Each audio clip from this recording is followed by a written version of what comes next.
Peggy 16. Sega.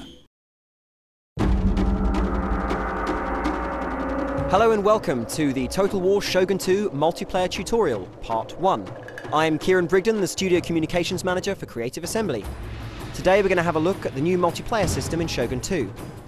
Here I'm creating my online avatar, Nature's Fury. I'm now choosing my Mon, or clan banner, which will be seen in all of my battles, and now selecting a colour for that banner so as I can be distinctive amongst all the other online gamers out there. You can see I've chosen a petal motif with a dark green. I'm also going to choose a starting region, which affects the online campaign map we can see here. This is different to the game's single-player campaign map and indeed the multiplayer campaign map. Now we can see here that I have a number of different options. I have my avatar right there. I also have my navy.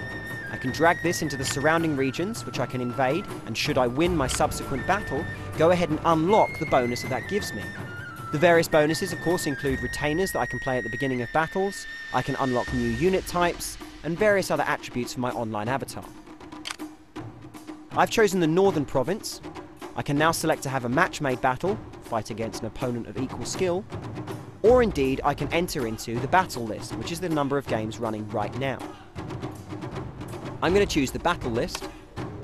Here you can see we have the battle lobby with a number of different players down on the bottom right-hand corner. We're going to go ahead and host our own battle. On the right-hand side, I can choose the level I'm going to play on. Of course, I can choose whether there are key buildings present, what time of day it is, or indeed the spring, summer, autumn and winter season. I can also crucially choose the number of funds that are available, limiting the army sizes that can be used in this match. Now we're hanging on a moment and you'll see, there it is. One of my friends has just joined the game. We're having a little chat in the box below. Of course, talking about all the world issues and all the deep intellectual needs of the moment, such as hello, have fun. We're going to go ahead and choose our armies now. Now, of course, because I have a very early level avatar, I'm going to choose just from a number of small units. I have a couple of cavalry units to choose from, some spear infantry, some sword infantry, and some bow infantry. You'll see the others are locked with padlock symbols. They'll become unlocked as I successfully unlock them on the campaign map we saw earlier. So now I'm trying to stay within budget, much like all the governments of today's world, and actually spend my money wisely on a good unit mix and a balanced army. So I'm pretty much ready to go now, so's my opponent. We tick ready, and we're going to be moving into our online battle. So here we are on the battle map that I've chosen with the time of day and the seasons. You'll see there are a number of capturable buildings in the battle map itself. These can all be taken in real time and they apply bonuses across my entire army. The symbol above the building will give you an idea of what that bonus is. Some give you archery bonuses, others for melee combat, and some still will give other bonuses across the entire army. You should choose what you capture carefully. After an initial setup phase, we go ahead and engage. As the battle begins, I move my ranged units forward into a very good forward position and fire down upon the prone gunpowder units of my opponent. Although he has stronger weaponry, I have a better position. And, with a well-timed arrow volley, followed by a horse charge, I destroy his flank and roll up his low-level army.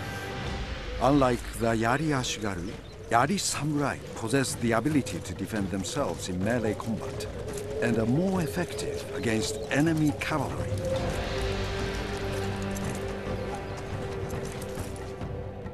So having unlocked that new unit type, I've also gained myself a rank and a new veteran unit that I will name the Spitting Cobras, in line of course with my Nature's Fury pack. We've gained a couple of points of XP and of course unlocked some special bonuses due to the way that we fought the battle. If we have a look at the unit statistics, we can see how many of my men killed how many of theirs, always important to know. And of course, we can go back to that online campaign map now and see that I've conquered the northern region, hence unlocking the unit we saw earlier. I can now, of course, choose to go into any of the surrounding regions. But first, time for a little dress-up. Here I can modify various different aspects of my avatar a little bit, but I'm going to spend some skills on the skill tree. The General is a persistent character that you own. We can unlock various different skills and abilities, all of them affecting different aspects of combat. Here I've chosen the Bow Mastery tree, enabling the bow and, of course, extra bow damage. And now, of course, I'm going to mess around with the avatar, personalise him some, based on some of the new items and attributes that I've unlocked in my previous battles. It's always important to have a spiffing hat as part of your attire, very much as it is the source of your general's power on the map. Of course, now you can see we're choosing a variety of different waistcoats, hats, and various different bits and pieces to personalise my general and the way he looks. I'm hyperventilating slightly because I've sped it up for you. We're also choosing a nice green shade to go with my Nature's Fury name, and again make sure that I look a little bit individual on the grand field of battle. Aesthetics are very important, don't you know? And here we have just the first part of the multiplayer trailer. Join us next time for more information!